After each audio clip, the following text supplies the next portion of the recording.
thank you all. Okay, so Amanda, now we were joking, I think, before we came on the panel today. Were we? We were talking. Was it a joke or was it serious? I don't know. We were guessing which one of us would say something that gets this panel canceled first. And we have a bet. Definitely Amanda. Yeah. Definitely Amanda. So I'm ready. when it comes to this, so Amanda, you had a tweet recently where you said, if I can, and I'll paraphrase, Playing a character. that when Donald J. Trump is re-elected President of the United States, that's the old Reagan line about recession, depression, recovery, that the first thing that the personnel should be made to do when they're appointed in the administration is walk into one of these federal bureaucracies and then just fire every single person.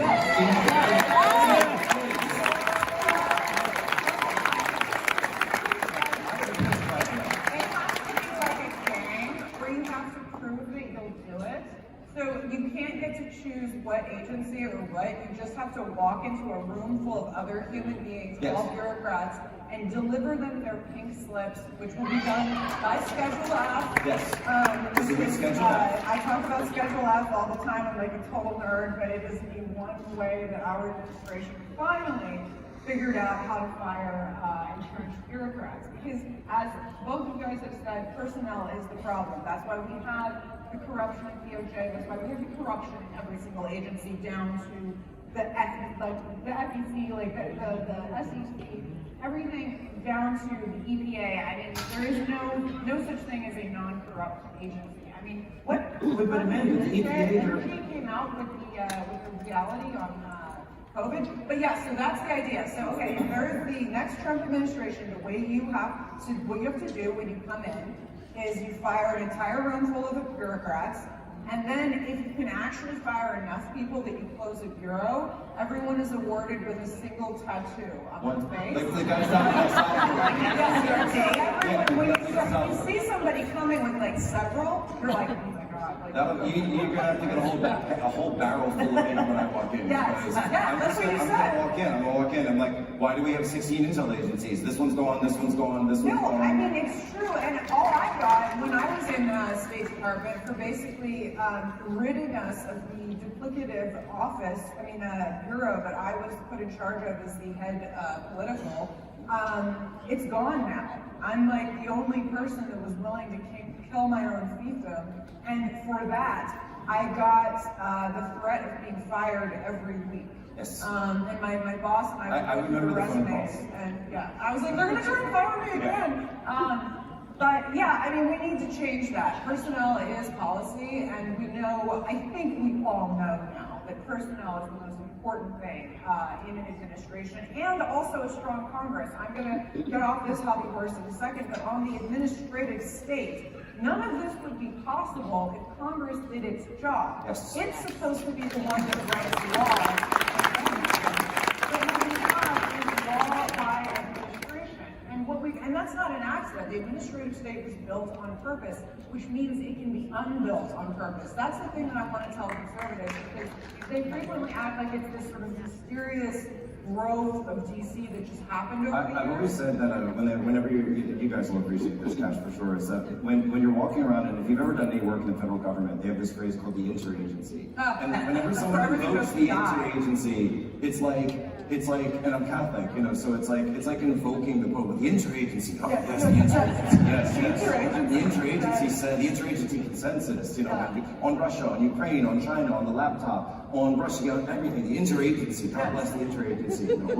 What is it? But yeah. We never knows what it is, but it is the thing that is actually considered in charge. It's usually junior people. That's the other funny thing. It's never actually like, the Secretary of State or like the Secretary of Defense or like anything like that. It's usually just like these minions careers being thrown into NSC, making these decisions. I mean, Cash would certainly know. People like Eric Charamella, yes. People like Alexander Vindman, people like Alexander Vindman's brother, who, by the way, excuse me, yeah. Who, by the way, I don't know you guys, if you caught Human Events yesterday, we dropped a ton of receipts on Vindman.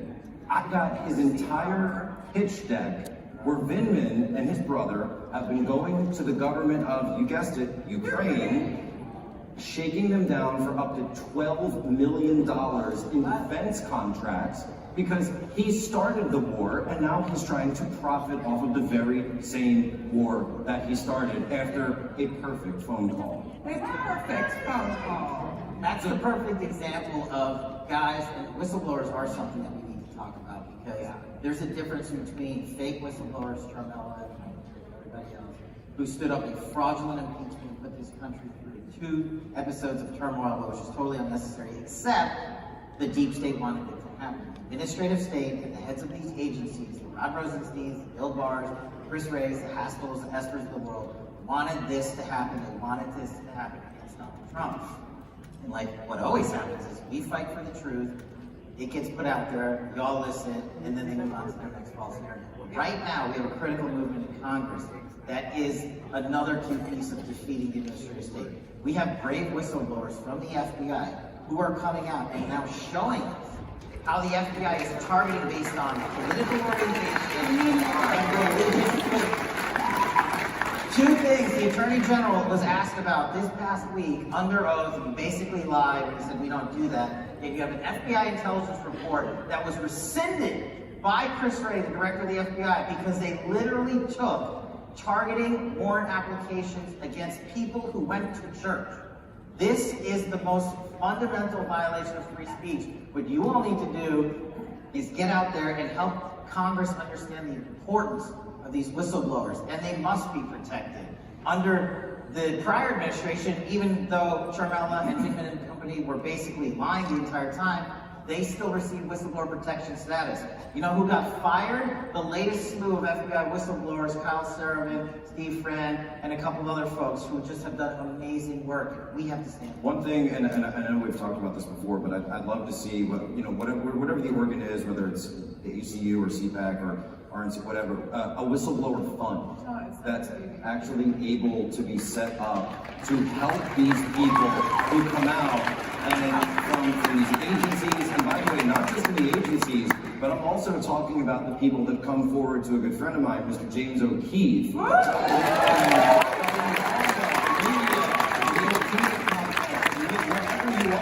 You need to set up a fund for patriot whistleblowers so that they can be taken care of. Because look, and I say this as a prior intelligence officer myself, who was part of the swamp, right? That when you're in there, you see this stuff going on. When Benghazi was going on, I remember I said, this guy's lying. This president's just going on TV lying. We can see the videos, we can see everything. This is a terrorist attack, obviously. And he just went up and lied because there was an election in 6 weeks. Well, but when you start thinking about it as, well, what about my family? What about the fact that I've got 5 years in, I've got 7 years in, I'm working towards my pension, I'm working towards this, and all that money really plays a role. And so these brave, courageous people that are coming forward realize that they're throwing that all away. They're throwing away their name, they're throwing away their reputation, they're throwing away not only their money, but their promise of future stability, economic stability for their families and for their kids. That's scary. And not even opening themselves up. Because as we've seen with this DOJ, they will make up a charge. They will weaponize a statute like obstruction of an official proceeding, which was a post-Enron felony that dealt with tampering with evidence. This DOJ has bastardized and now used to criminalize political dissent, which sounds okay, except it's a 20-year felony, and this DOJ has charged more than 300 January 6th defendants with this to leverage either plea deals or throw them in prison for years if they take a plea or. So, I mean, they can make up any law, any charge, and I'm sure this is what whistleblowers are afraid of, justifiably so. Anybody should be. I mean, we can see what they're doing. They're dusting off the old playbook that they started in the 90s when they were doing things like Waco, Ruby Ridge, etc., when they decided to make Americans the terrorists. Like, I said this like the day before January 6th. I can't believe it. I was on some podcast. Actually, I was on, with Josh Cash. And I said, like, the only thing about me and my friends hollering so hard about, like, get out of Afghanistan, like, no more pointless wars, like, blah, blah, blah, blah, blah, because I was like, what are they going to do with all that money, power, and raising on influence? And I'm like, oh gosh, they're going to turn it inwards, aren't they? And then they did. What happened. And that's what they're going to do. And they're going to keep making this domestic terrorist idea of anyone who owns a gun, of any ex-soldier, of a veteran, or of anybody who's ever sought medical treatment for the horrible things that we put these people through in foreign lands. All of this stuff, everyone is going to be considered a potential, if you go to a political rally, you're going to be considered an American potential domestic terrorist. We are absolutely all at risk of that. I mean, it's insane. The other thing, I wish that, you know, like when you have your phone and when the new operating system comes out, you just kind of wake up and there's a new, you know, your phone, oh, we updated your operating system. Just come up. I wish that I could take the conservative movement sometimes and just push a new operating system out. Because this, and I say that with love, and I've been coming to CPAC since Andrew Breitbart was on this stage, okay? Right? I remember him at the Omni showroom with the tri-corner hat and the bullhorn screaming at Antifa, and I was standing up there, and I was just, you know, one of the little hobbits back then, and it's this mindset, and Andrew had this, where you have to go on offense. You have to actually confront these people. You have to take the fight to them. And I'm sick of I'm sick of the whining and the crybaby act, and oh, they beat us, and oh, the media's lying about Trump, and oh, the hypocrisy, the double standard. Imagine if it happened on the other side. We know they're going to do this. We know they're going to act like this. So this week, I made a deep fake of Joe Biden that got a little bit of attention. Newsweek, Snopes, USA Today, they're very, very upset with me because what I did was I kind of dialed the calendar forward about a year, and I had Biden coming up and saying, in order to meet Russia's illegal occupation of Ukraine and China's blockade of Taiwan, I am now instituting the Selective Service Act. Anyone who turns 20 years old as calendar year 2023, male, female, or other, will now be required to register for service with the United States military. And people lost their minds because I said where they're going, and I showed everyone. And so people were saying, well, how, you know, and I had people on the right who said, how could you do that? Why would you make something like this? And they said, and I said, first of all, we're trying to prevent World War III, okay? We're trying to prevent the military industrial complex and Joe Biden from doing this. But second of all, this is my best response. They said, well, could you imagine if someone did that to Trump? Oh, really? The media might lie about Donald Trump? Oh, no. Oh, no. But this is what I'm saying is that conservatives have to stop being scared of the Washington Post writing you up, the CNN writing you up, Jake Tapper writing you up, Snopes, Newsweek, Wikipedia, Google. I don't screw all of them. They're going to do what they're going to do, but they have no power unless you give it to them. I said they that have too. No power. I had this is the last of me and the two people who actually know what they're talking about should jump in, but the one thing I was able to do is there was an opportunity that was for some reason given to me. Somebody irresponsibly handed me access to the incoming freshmen to Congress. And joyously, I told them, the first thing you need to do is look at yourself in the mirror every day and call yourself a Nazi. Because you gotta get used to hearing it, because that's what the press is gonna say to you, so you better be used to like letting it roll off your back like nothing. Because that's what they're going to do to you. They're gonna, whatever fits you, it may not be that, you know, they tend to avoid calling Nazis, so I managed to avoid that. This is what Breitbart said though, they're gonna call you a Nazi, they're gonna call you a racist, they're gonna bed. call you everything, so get used to it, and then guess what? You're immune to the press. Yep. Isn't it amazing? They just disappear. So you're right. Look, the media is, we're up here talking about the deep state, the administrative state. There is no deep state without the fake news mafia. Yes. None whatsoever. And that is the reason, in order to defeat one, you have to take on the other, which is what these folks have been talking about so brilliantly. But this one's going to sting. Check it out. Do you know who helped rig the last two presidential election cycles and a congressional election cycle? The deep state with their friends in big tech. Yeah, It does sting. I know a lot of people are on all those platforms. But if you come up to me and ask me what you can do to help defeat the deep state and ensure election integrity, how about we stop giving Zuckerberg our attention and our money? How about we turn off not just the CNNs of the world, but other news organizations who aren't reporting on America First values because they don't believe in Donald J. Trump? This is your mission. The deep state and the media cannot exist if you don't turn them on. And they're right. You guys, everyone on this stage has been called some of the nastiest things on God's green earth. Mostly by Amanda. Yeah, mostly by Amanda. When I was running Russiagate, Adam Schiff, after leaked to the media, he called me a genocidal dictator. Literally. Which is hilarious. That's I'm awesome. the son of a guy who actually fled a genocidal dictator. But at that point, what they were saying is, that's right. And yeah, should it happen in America? No. Is it fun? Of course not. But if we don't band together against the media that is the bigger component of the deep state, it doesn't matter who the next president is and what personnel we put in. So the biggest lesson I can tell you guys is, unless you band together and take on the big techs of the world, who literally rigged the election in favor of Joe Biden with the Hunter Biden laptop, as we all know, that's exhibit number 1. If you agree with any of that, you have to make life choices for you and your family that advance the narrative that we're talking about up here. Amen.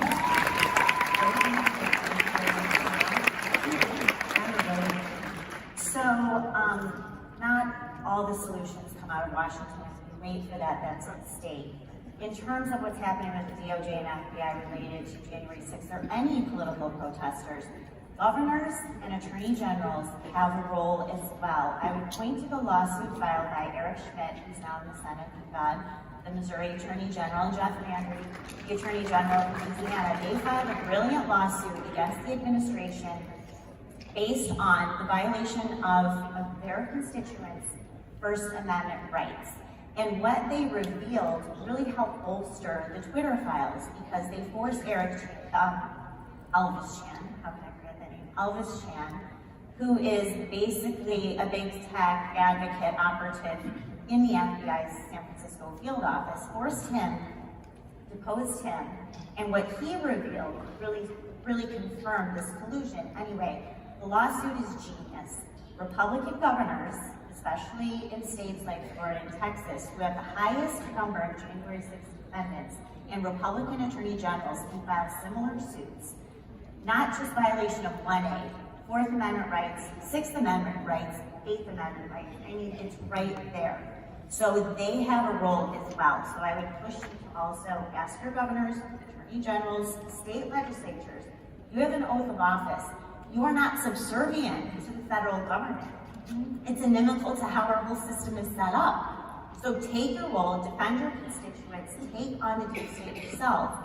And I think that that is a role that local or state officials can play as well. Just to bring up what you said about January 6th, and what Cash was saying, when you see somebody in the movement or someone in your personal life, if someone's going in front of the school board and they're getting smeared, if someone is they're going after James O'Keefe now, if they're going after Stephen K. Bannon, they do every other week, Don Jr., whoever it is, go and support them.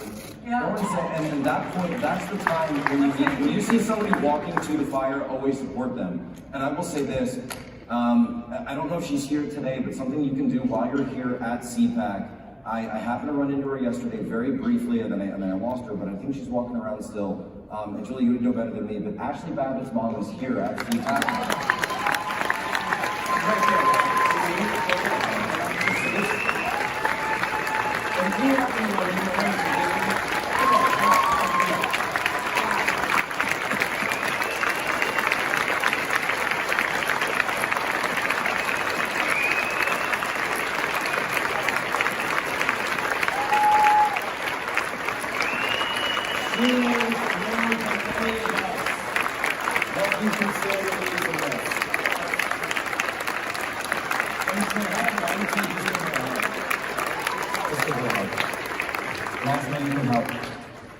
If I can say really quick, and I talked to about it in 2021, when I saw with the media the reaction by the Democrats to what happened with Ashley, I think that was the first realization of the pure evil that we're up against. Yeah. I mean, it is contemptible, despicable, but on the flip side, the support that has been offered to Vicki and her family and other. The tragedy is, you know, as horrific as that was, it wasn't the only tragedy of that day. The narrative by the media was, we were the insurrectionists because we stood up for due process and our conservative values, when innocent people were actually being killed by law enforcement, by instigators in the undercover agent community and whatnot. And that'll all come out. But I agree, like, you know, the best place to leave it for me is there are many ways to help these folks. Whistleblowers, these tremendous families. We started a little movement called fightwithcash.com, and we literally last year gave away $100,000 to active duty service members, whistleblowers, Jan 6 families, and we're going to keep going. I'm not saying you got to go there. I'm just saying if we can do it a little bit at a time. This year we want to give away $1 million. Come check us out. We are looking to help wherever we can. But the whole point is we're doing it together. It's not a one-man show. And that's how we help people like Ashley and her family be all here today. So these guys are some of the toughest people I have ever seen come out of DC. So to be on a stage with that is an awesome. Thank you, guys. Yeah, no, I just think, as I agree 100%, we all need to support the people that get besmirched by the media, and need to support the people that have, and especially because, as we will see, there are defamation lawsuits that are about to start dropping, that have started dropping, that Daniel Bostic, who are going to actually be taking these media organizations to task, and are going to win, because they are being defamed. And that's the thing, is do that. Don't just sit there and accept it. Use use the power at your hands, which is the tiny little bit of the legal system we have left, and use it. We are just about out of time, and I think I'll end on this note. There's one man who's going to be speaking on this stage tomorrow afternoon who's been defamed, smeared, lied about, attacked, investigated, and prosecuted more than every single one of us combined. And I say, if this swamp and this regime hates him that much, it's because he's the only man actually standing up and fighting.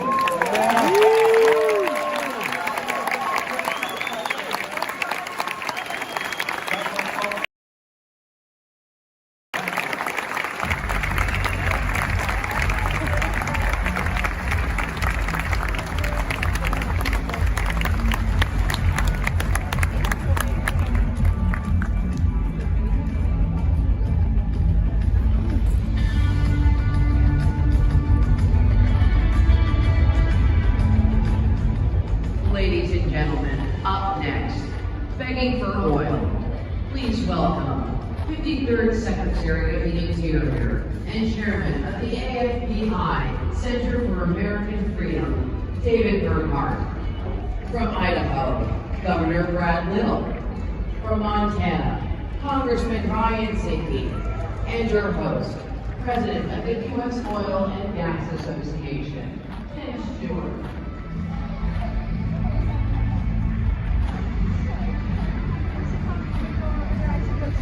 Yeah, go ahead. Yeah, you sure, lady.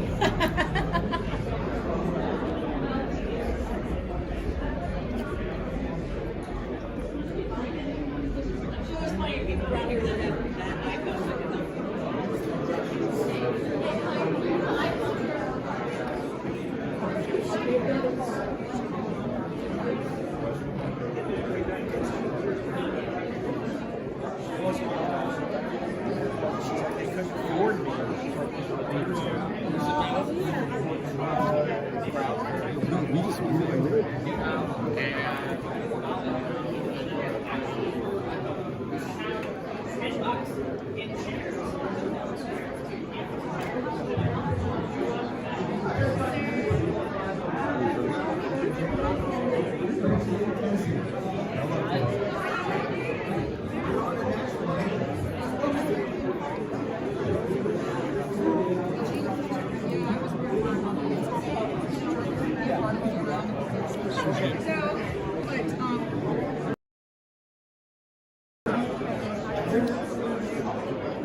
Oh, I'm so sorry.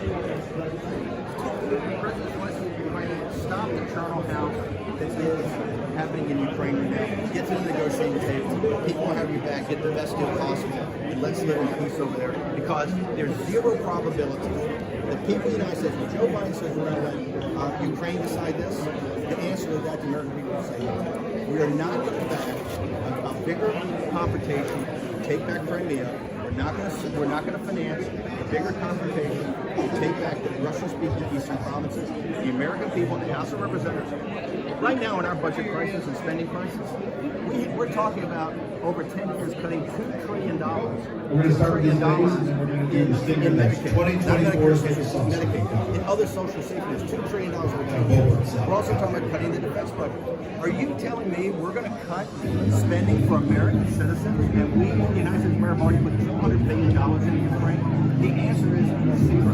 We're not putting any more money into Ukraine. The populist nationalist movement says, get to the negotiating table, just like this Marvel Corps. We're just out of Iraq and Afghanistan. 10, 15,000 American troops, kill another 15,000 contractors, $9 trillion, 20 years. We're not doing anything. That's neoliberal, neocon. What percentage would Vice President Mike Pence get if Zero, nothing. He's not Vice President Pence, he's Judas. John Rich's ball next Riviera, April 15th, so we'll have more about that. We want to talk about the, hold that mic up close. Why does it matter? Watch out.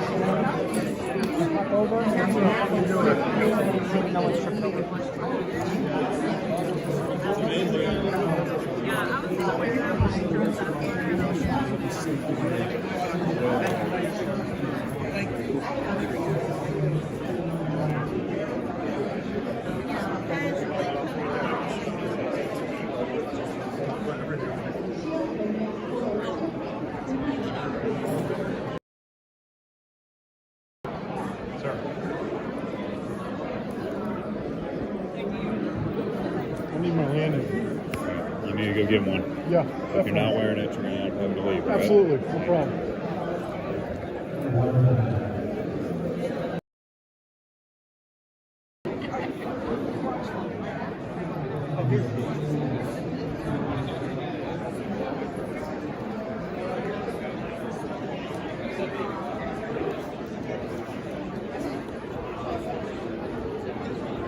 Hey, what's up?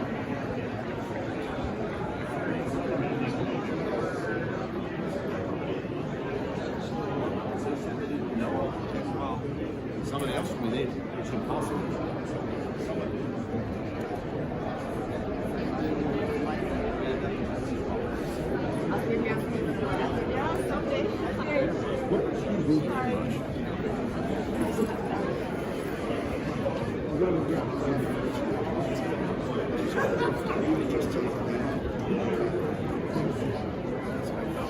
Great speech, thank you. Right? I presume.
Looked like he was getting, he was doing an interview, Gorka.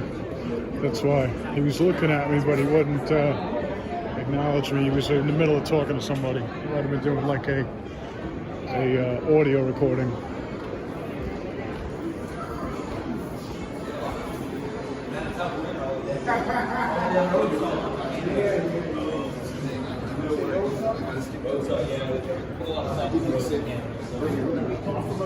Dunkirk Pond.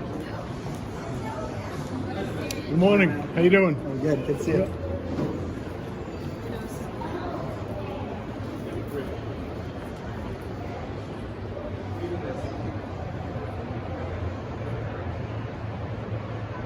Yeah, I'm working it out with my AT&T phone. Seems to be getting better reception, so.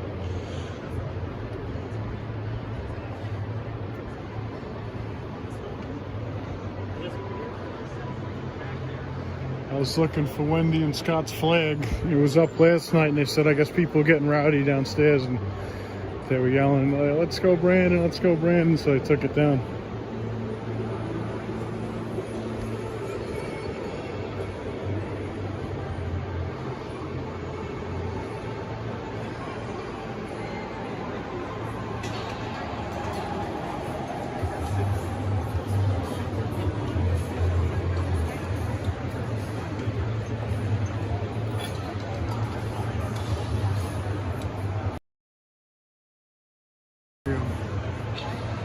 It's like a little city. They got coffee and like snacks over there, and then they got a couple stores.